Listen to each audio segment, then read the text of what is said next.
November 19, 1944, Yokosuka Naval Arsenal, Tokyo Bay. Captain Toshio Abe stood on the bridge of the Imperial Japanese Navy's most closely guarded secret, watching as the rising sun flag was hoisted for the first time above the carrier Shinano. And in that moment he felt the weight of 72,000 tons of steel beneath his feet, the largest aircraft carrier ever built, a vessel so massive that American intelligence didn't even know she existed. The commissioning ceremony was brief, almost hurried, with none of the traditional pageantry that should have accompanied the birth of Japan's salvation. And Abe knew why the B-29 reconnaissance plane that had flown over Yokosuka just hours earlier had photographed everything, turning their secret weapon into a target that needed to disappear into the vastness of the Pacific before the Americans could strike. For 4.5 years, 40,000 workers at Yokosuka had labored in absolute secrecy behind tall fences that surrounded the massive dry dock number 6, where any worker who mentioned the ship's existence faced execution, where no photographs were permitted, where even the workers' families didn't know what monster was taking shape behind those barriers. Originally laid down as the 3rd Yamato-class battleship on May 4, 1940, Shinano was meant to carry 9 460mm guns, the largest naval artillery ever created. But after the disaster at Midway in June 1942, when Japan lost 4 fleet carriers in a single day, the decision came down to convert this battleship hull into something the Empire desperately needed: an aircraft carrier that would be absolutely invincible. The conversion had been an engineering miracle and a rushed nightmare simultaneously, as workers cut away the barbets meant for massive gun turrets and installed a flight deck 265 meters long, reinforced with armor plating that could withstand 1,000-pound bombs, while below, the ship retained the Yamato-class armor belt, up to 40 centimeters thick in places, protection that no torpedo or shell could penetrate. Chief Engineer Hosokawa Chiakichi, who had been assigned to Shinano's No. 3 engine room since early 1944, understood the carrier's revolutionary design better than most, having overseen the installation of her 4 massive turbines that could generate 150,000 shaft horsepower, driving the behemoth through the water at nearly 30 knots despite her enormous bulk.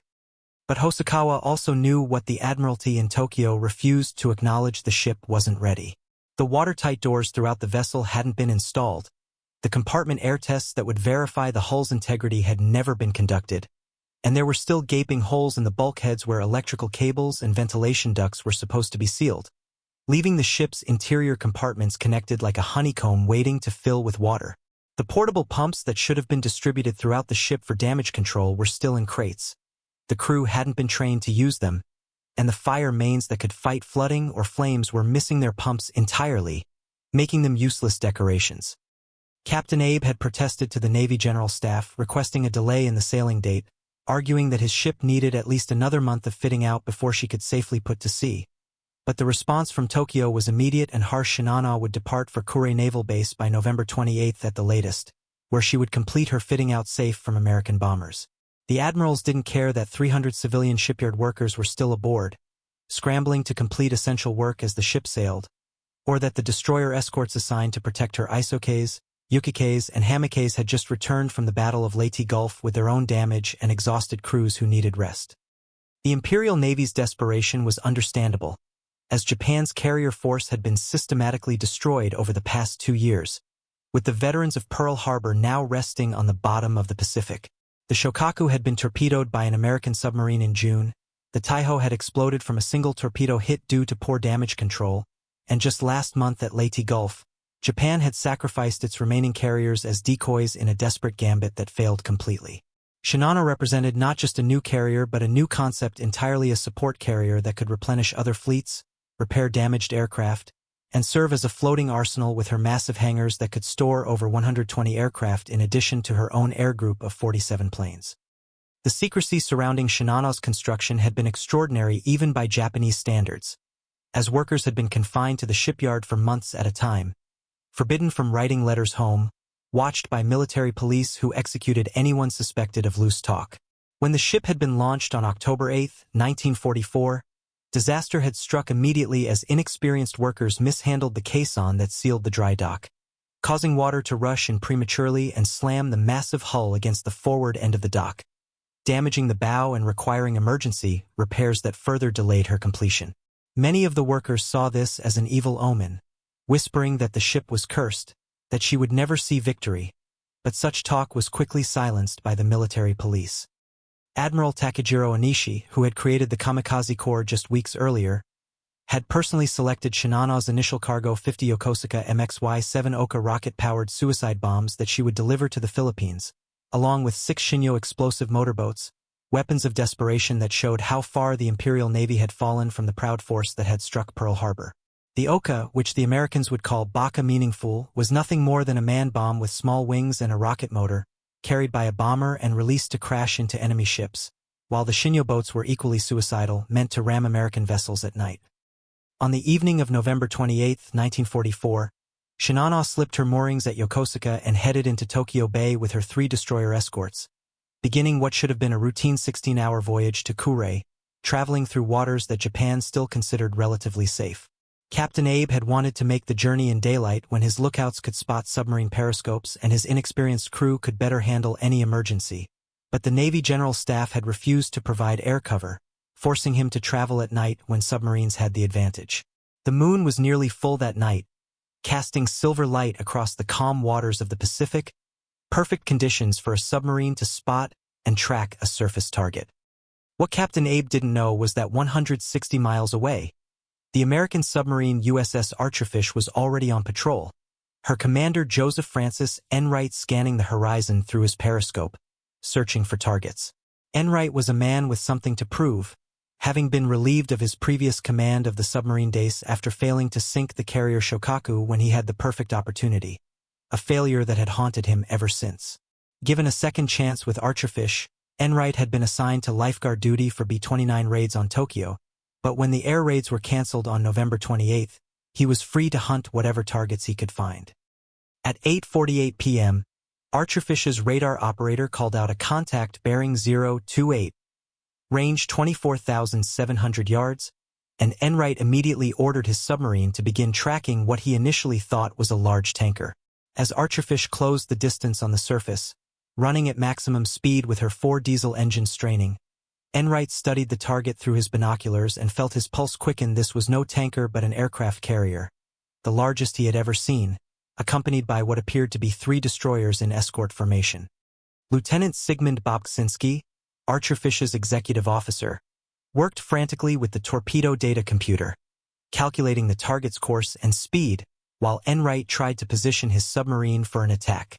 The carrier was zigzagging, standard Japanese anti-submarine procedure, but her base course was 210 degrees, heading southwest toward the inland sea at 20 knots. Enright knew he had only one chance at this target, as his submarine's maximum surface speed of 20.25 knots meant he could barely keep pace with the carrier, and if she detected him and increased speed, she would easily outrun him. For 6 hours, Archerfish pursued the carrier through the night, with Enright keeping his submarine on the surface to maintain speed despite the risk of being spotted, while his crew prepared all 6 forward torpedo tubes for firing. The Mark 14 torpedoes had been plagued with problems earlier in the war, running too deep and failing to explode, but by late 1944 these issues had been fixed, and Enright had confidence in his weapons. He ordered the torpedoes set to run at just 10 feet depth, deliberately shallow, reasoning that hitting the carrier higher on her hull would increase the chances of causing her to capsize. On Shinano's bridge, Captain Abe had been informed of the submarine contact hours earlier when his radar operators detected Archerfish's search radar, and he had ordered his ship to begin evasive maneuvers. What troubled Abe was that the submarine seemed to be staying on the surface, making no attempt to hide, which suggested to him that this was a decoy, part of an American wolf pack trying to lure his escorts away so other submarines could attack. When the destroyer Isoke's captain requested permission to break formation and attack the submarine, Abe refused, ordering all escorts to maintain their positions around Shinano. This decision would prove fatal as Abe was fighting the last war, thinking in terms of single submarines rather than the coordinated wolf pack tactics the Americans had developed, not realizing that Archerfish was actually operating alone. At 11:22 p.m., another crisis struck Shinano as one of her propeller shaft bearings began overheating, forcing Abe to reduce speed to 18 knots to prevent catastrophic damage, and suddenly Archerfish could not only keep pace but actually gain position on the carrier. Ensign Yasuda, one of Shinano's junior officers, stood watch on the bridge, staring out at the moonlit ocean and thinking about the letter he had written to his parents but hadn't been allowed to send due to security restrictions, telling them he was serving on Japan's mightiest warship, a ship that would turn the tide of the war. The crew had been told repeatedly that Shinano was unsinkable, that her Yamato-class armor could withstand any American weapon, that she was the pinnacle of Japanese naval engineering, protected by the spirits of the Emperor himself. Below decks, the civilian workers were still frantically trying to complete essential installations, with welding torches sparking in the darkness as they attempted to seal bulkhead penetrations and install watertight door frames, racing against time to make the ship battle-worthy. Many of these workers had been at Yokosuka since 1940, had seen Shinano grow from a keel-laying to the monster she had become, and they took pride in their creation even as they privately doubted whether one ship, no matter how mighty, could change Japan's declining fortunes. At 2:56 a.m. on November 29th, Captain Abe ordered Shinano to turn southwest toward Shirono Point, hoping to hug the coast where American submarines would be less likely to operate, but this course change played directly into Enright's hands.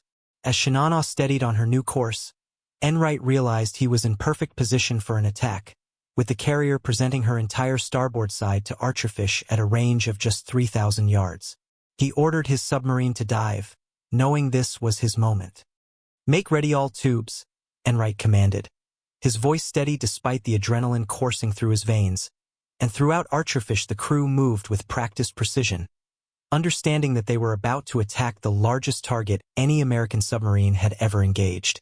The torpedo room crew made final adjustments to their weapons, ensuring the gyroscopes were properly set, the warheads armed, the running depth verified at 10 feet, shallow enough to catch the carrier above her armor belt. Through the periscope, Enright watched Shinano grow larger and larger, her massive bulk filling his entire field of view, and he could hardly believe his luck the carrier had just turned again, presenting an even better angle, almost perpendicular to Archerfish's position. At 3:17 a.m., at a range of just 1,400 yards, Enright gave the order that would change history: Fire 1! The first Mark 14 torpedo shot from Archerfish's number 1 tube, followed 8 seconds later by torpedo 2, then 3, 4, 5, and 6, spreading out in a fan pattern designed to ensure at least some would hit regardless of any last-second evasive maneuvers. Enright kept his eye glued to the periscope just long enough to see the first torpedo impact explode against Shinano's hull, a ball of fire climbing up her side, followed 10 seconds later by the second hit, before ordering Archerfish to dive deep. On Shinano's bridge, Captain Abe felt the first torpedo impact as a dull thud that seemed to shake the entire ship, followed immediately by the second, third, and fourth explosions in rapid succession. The damage reports came in quickly. The first torpedo had destroyed the refrigerated storage compartments and an aviation fuel tank near the stern. The second had flooded the outboard engine room. The third had demolished the number 3 fire room, and the fourth had ruptured the starboard oil tank and flooded the air compressor room. For a moment, Abe remained calm, confident in his ship's armor and construction, believing that Shinano could absorb this damage and continue to couray for repairs. He ordered the ship to maintain speed, thinking he could outrun any follow-up attacks, not understanding that this decision was forcing more water through the gaping holes in his ship's hull. The list to starboard began almost immediately, reaching 10 degrees within minutes, then 13 degrees as thousands of tons of seawater poured through the torpedo holes. Below decks, the scene was chaos as water burst through the unsealed bulkhead penetrations, flooding compartments that should have been protected, while the civilian workers who had been trying to complete installations found themselves trapped by rapidly rising water. Hosokawa Chiakichi in the number 3 engine room watched in horror as water began seeping through cable passages that hadn't been sealed, understanding immediately that the ship's incomplete construction had turned every torpedo hit into a mortal wound. The damage control parties tried desperately to establish flooding boundaries, but without working pumps and with most of the watertight doors not installed, they were fighting a losing battle. Men formed bucket brigades in a futile attempt to bail out compartments that were filling with thousands of gallons per minute, while others tried to shore up bulkheads that were never designed to withstand this kind of water pressure. The electrical systems began failing as salt water reached the main distribution panels, plunging entire sections of the ship into darkness. Captain Abe finally recognized the severity of the situation when reports came in that the water was spreading horizontally through the ship, reaching compartments that should have been completely isolated from the damaged areas. He ordered counter-flooding to correct the list, pumping water into port-side compartments to balance the ship, but this only added more weight to an already struggling vessel. The destroyer escorts moved in close, ready to assist, but there was little they could do for a dying ship of Shinano's size. By 6 a.m., Shinano had lost all power as water reached the engine rooms, flooding the massive turbines that Hosokawa had maintained so carefully, and the great ship was now dead in the water, listing 20 degrees to starboard. Captain Abe ordered the destroyer's hammocks and isokes to attempt to tow Shinano toward the coast where she could be beached, but when they attached towing cables, the lines snapped immediately under the strain of trying to move 72,000 tons of sinking steel. The crew began to realize their ship was doomed when the list reached 25 degrees and walking on the deck became nearly impossible, with men sliding toward the starboard rail as the ship continued her death roll. Some sailors tried to launch the ship's boats, but most had been damaged by the torpedo explosions or couldn't be launched due to the severe list. Others began throwing anything that would float over the side wooden benches, empty drums, life rings knowing they would soon need them. Ensign Yasuda found Captain Abe on the bridge, still at his post, staring out at the morning sky that was just beginning to lighten in the east. "Captain, we must abandon ship," Yasuda pleaded, but Abe shook his head, saying, "A captain does not abandon his command. You go, save yourself and tell them what happened here." Yasuda wanted to stay with his captain, but other officers physically dragged him from the bridge, knowing that someone had to survive to tell Shinano's story. At 10:18 a.m., with Shinano listing 30 degrees and clearly about to capsize, Captain Abe finally gave the order to abandon ship, though he refused to leave the bridge himself. Men began sliding down the hull into the water, many without life jackets, as the ship's boats were mostly unusable. The water was freezing cold, November in the North Pacific, and men who entered it immediately began struggling with hypothermia as well as drowning. The ship's final moments were both terrible and oddly beautiful, as Shinano slowly rolled onto her starboard side, her massive flight deck now vertical like a wall, while men still aboard scrambled higher and higher up the port side, trying to delay entering the water. Some sailors were sucked back into the ship through the elevator wells on the flight deck, which had become gaping mouths swallowing men whole, while others were pulled under by the suction of flooding compartments. Inside the ship, hundreds of men were still trapped in compartments that had no escape routes, banging on bulkheads in darkness as water rose around them, their cries unheard over the groaning of tortured steel and rushing water. The civilian workers who had built this ship were dying inside their creation, some of them in the very compartments they had helped construct, a cruel irony that would never be recorded in any official report. At 10:57 a.m., Shinano finally capsized completely and began her final plunge stern first, her bow rising high out of the water like a breaching whale before she slid beneath the surface in a maelstrom of bubbles, whirlpools, and debris.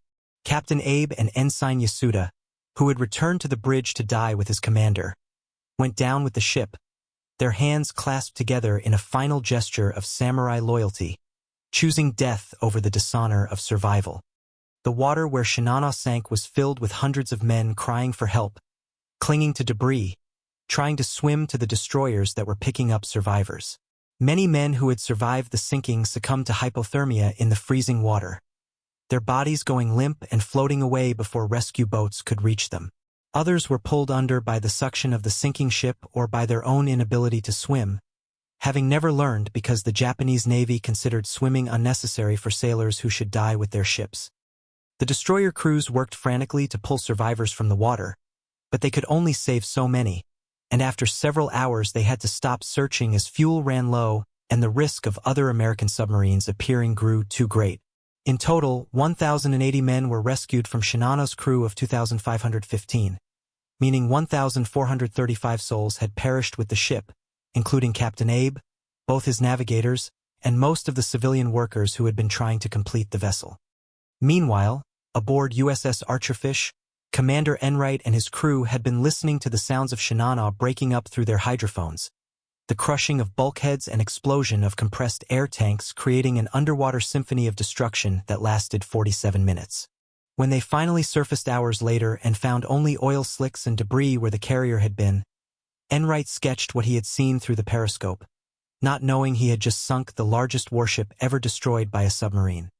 The Japanese Navy immediately classified the loss of Shinano as top secret, with survivors quarantined and forbidden from speaking about what had happened, while the official records were altered to hide the disaster.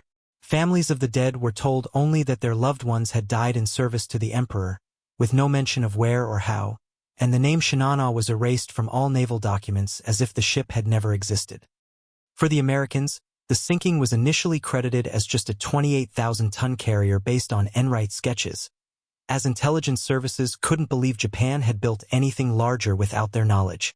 It wasn't until after the war, when captured Japanese records were examined, that the true magnitude of Archerfish's achievement became clear. She had sunk a 72,000-ton supercarrier, the largest warship ever destroyed by a submarine, a record that stands to this day.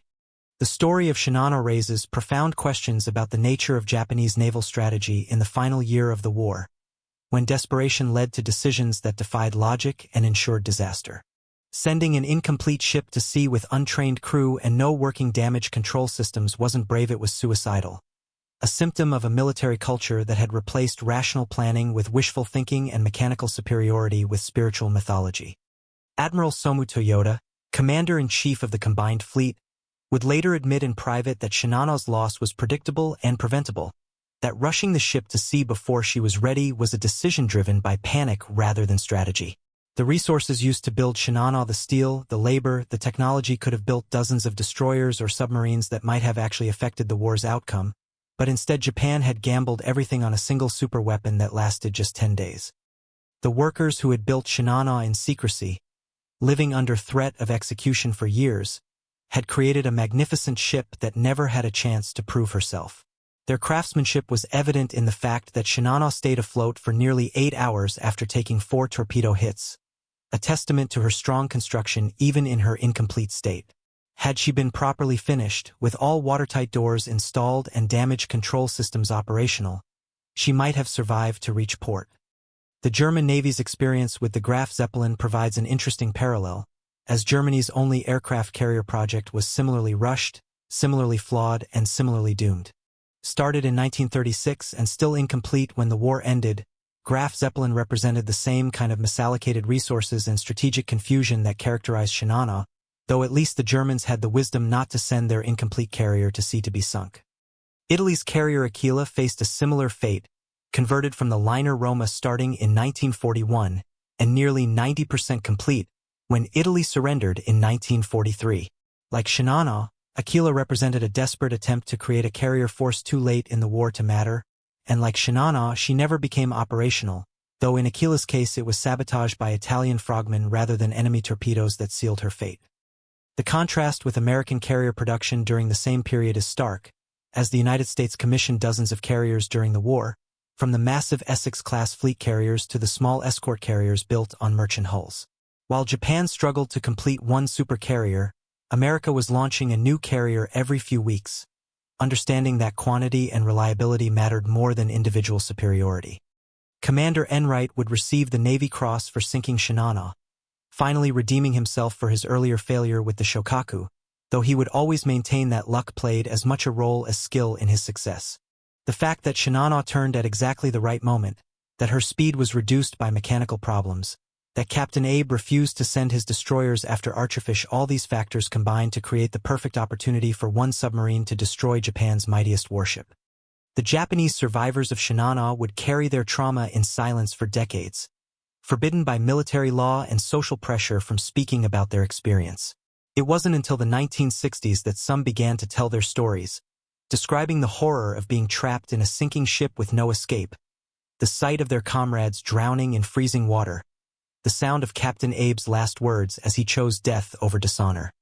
Hosokawa Chiakichi, who miraculously survived from the No. 3 engine room, would later write about the bitter irony of dying in a ship that wasn't ready for sea, killed not by enemy superiority, but by their own leadership's impatience and poor judgment. He described watching water pour through unsealed cable passages that he had reported weeks earlier, knowing that simple rubber gaskets costing a few yen could have saved hundreds of lives. The myth of Shinano as Japan's invincible superweapon died with the ship herself, another casualty of a war that Japan had already lost but refused to acknowledge. The carrier that was supposed to restore Japanese naval supremacy had instead become a symbol of everything wrong with Japan's war effort: the secrecy that prevented proper testing, the rush that prevented proper completion, the arrogance that prevented proper precautions. For the American submarine force, Shinano's sinking represented the ultimate validation of their strategy and tactics. While Japan had invested massive resources in a single super ship, America had built hundreds of submarines that could strike anywhere, anytime, turning the Pacific into a hunting ground where no Japanese ship was safe. The submarine that had seemed like a minor threat to Captain Abe had destroyed in minutes what had taken years and millions of man-hours to create. The technological failure of Shinano was as significant as her tactical loss, proving that bigger didn't mean better and that armor couldn't substitute for proper damage control. The American Mark 14 torpedoes that sank her weren't particularly powerful by torpedo standards, with warheads of just 643 pounds of Torpex explosive, but they were enough when they hit an incomplete ship with no working defensive systems. The human cost of Shinano's loss extended beyond the 1,435 men who died with her, affecting thousands of families who never learned how their loved ones died, workers at Yokosuka who had to continue building ships knowing their creation had failed, and naval officers who had to continue fighting knowing their strategy was fundamentally flawed. The shipyard workers who survived would remember the launching accident that had seemed like an omen, wondering if the ship had been cursed from the start.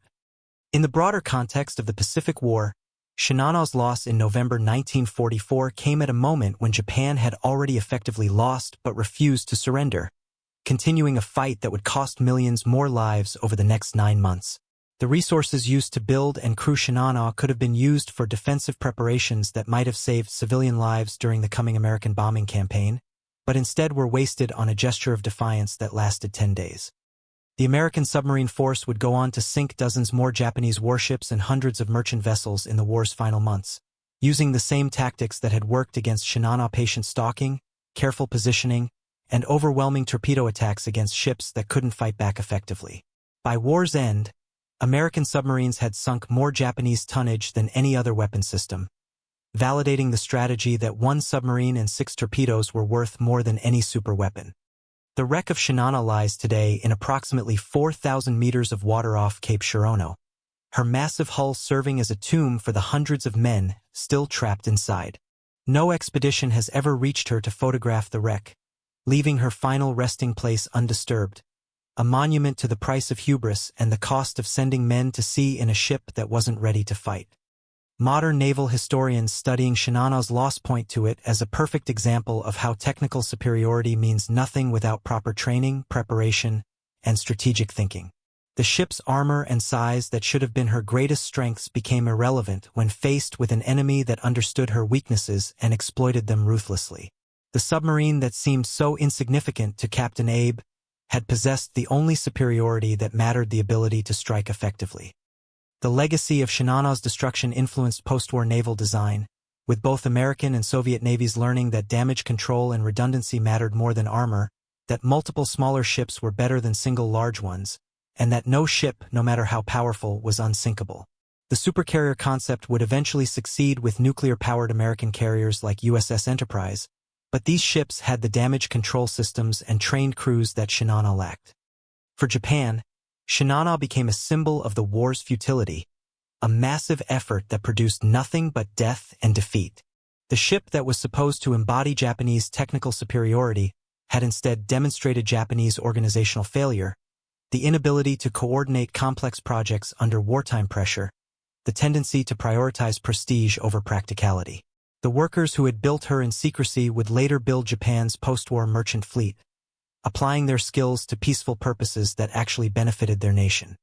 The story of Commander Enright and Captain Abe, 2 naval officers on opposite sides of a war, both doing their duty as they understood it, represents the human dimension of naval warfare that often gets lost in discussions of tonnage and technology. Enright, seeking redemption for past failure, found it in sinking Japan's mightiest ship, while Abe, trying to save his incomplete vessel, chose death over the dishonor of survival, both men trapped by the codes of their services and cultures.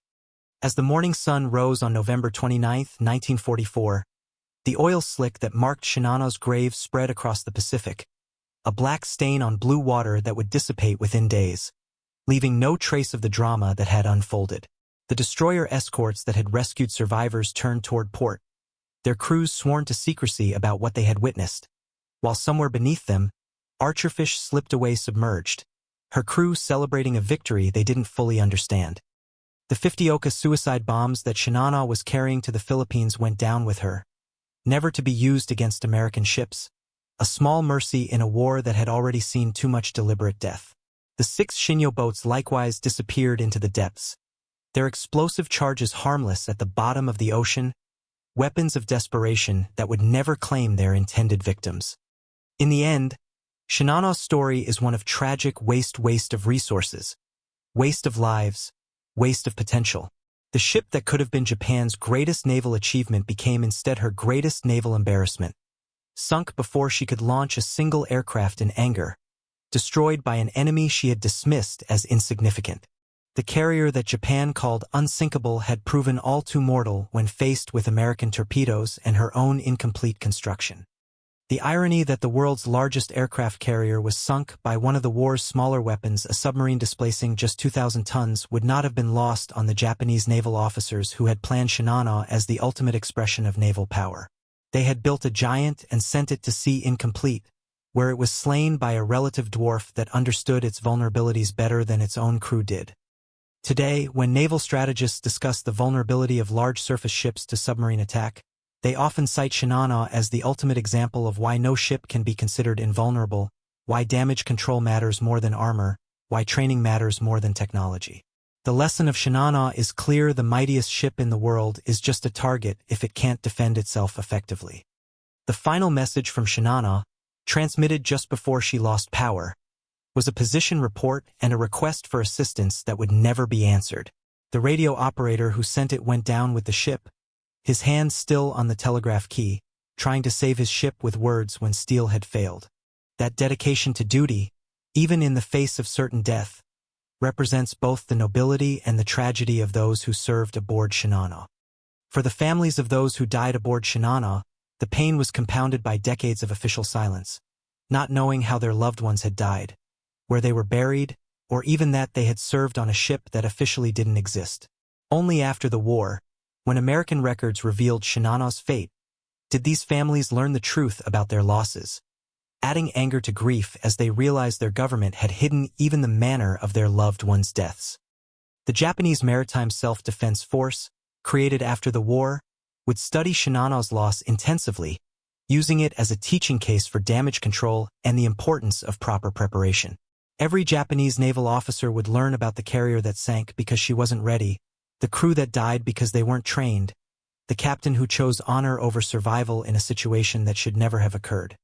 As we look back at Shinano's 10-day career, from commissioning to sinking, we see a microcosm of Japan's entire war effort: brilliant engineering undermined by poor planning, tactical superiority negated by strategic failure, courage wasted on impossible missions. The ship that was meant to restore Japanese naval power had instead demonstrated its complete collapse, unable to complete even a single voyage without being destroyed.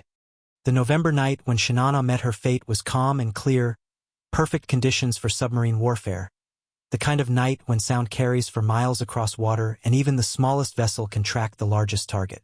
In those conditions, size became a liability rather than an asset, making Shinano easier to find, easier to track, easier to hit. The very thing that was supposed to make her invincible, her massive size, had made her vulnerable. The name Shinano, taken from an ancient Japanese province, was meant to evoke the permanence and power of Japan itself, but the ship bearing that name lasted barely longer than a cherry blossom, blooming briefly before being scattered by the winds of war. The province of Shinano still exists, but the ship has been erased from history except as a cautionary tale of ambition exceeding capability. In the years after the war, several of Archerfish's crew would meet with survivors from Shinano at naval reunions, former enemies sharing their memories of that November night when their fates intersected. These meetings were marked by mutual respect, both sides understanding that they had been young men doing their duty in extraordinary circumstances, that the torpedo that killed one man could just as easily have missed and left another to live. Commander Enright would go on to a successful naval career, retiring as a captain, But he would always be known as the man who sank Shinano, a distinction that brought both pride and reflection. In his memoirs, he wrote about the moment he saw the carrier through his periscope, knowing he held the power to destroy thousands of tons of steel and hundreds of lives with a simple command, understanding that war forced ordinary men to do extraordinary things. The last survivor of Shinano's crew died in 2018, taking with him the final living memory of the ship's brief existence, though his recorded testimony ensures that the human experience of that disaster will not be forgotten. He spoke of the pride they had felt sailing on Japan's mightiest ship, the terror of the torpedo impacts, the desperation of trying to save a ship that couldn't be saved, and the guilt of surviving when so many others had died. As military technology continues to advance, with ships becoming larger and weapons becoming more sophisticated, the lesson of Shinano remains relevant that no amount of armor or technology can substitute for proper preparation, that rushing incomplete systems into combat invites disaster, that dismissing threats because they seem insignificant can be fatal. The submarine that Captain Abe dismissed as a mere decoy had carried within it the power to destroy everything he commanded. The Shinano story ends where it began, in the waters off Japan, where a ship built in absolute secrecy met her end in absolute catastrophe. The 40,000 workers who had labored to build her, the 2,515 men who had sailed on her, the 1,435 who died with her all were part of a tragedy that need not have happened, a disaster caused not by enemy brilliance but by their own leadership's failures. In those final moments, as Shinano rolled onto her side and began her death plunge, some survivors reported seeing Captain Abe standing at attention on the bridge, saluting as his ship died beneath him, maintaining military dignity even as everything collapsed around him. Whether this actually happened or was merely legend created by survivors seeking meaning in chaos, it represents the human need to find nobility even in needless death. The Pacific Ocean keeps its secrets well, and Shinano rests undisturbed in her deep grave, her massive hull slowly being consumed by the sea that claimed her. Inside her compartments, the bodies of those who couldn't escape remain at their posts, eternal sailors on an eternal watch, guarding a ship that no longer needs guarding, serving an empire that no longer exists. When historians calculate the impact of Shinano's loss on the war's outcome, they generally conclude it was minimal. Japan had already lost the war by November 1944, and one carrier more or less wouldn't have changed that reality. But for the men who died aboard her, for the families who lost loved ones, for the workers who built her, Shinano was everything. Their hopes, their fears, their futures, all sunk in 4,000 meters of Pacific water. The technical specifications that had seemed so impressive on paper, the 72,000-ton displacement, the 40-centimeter armor belt, the 150,000 horsepower engines, had meant nothing when faced with the simple reality of 4 Mark 14 torpedoes finding their marks. The ship that was supposed to be unsinkable had proven that nothing is unsinkable, that every vessel built by human hands can be destroyed by human hands, that hubris in war invites nemesis. Today, when tourists visit the Yokosuka Naval Base, now used by the United States Navy, they can stand at the edge of Dry Dock Number 6 where Shinano was built, though there is no marker or memorial to indicate the significance of the site.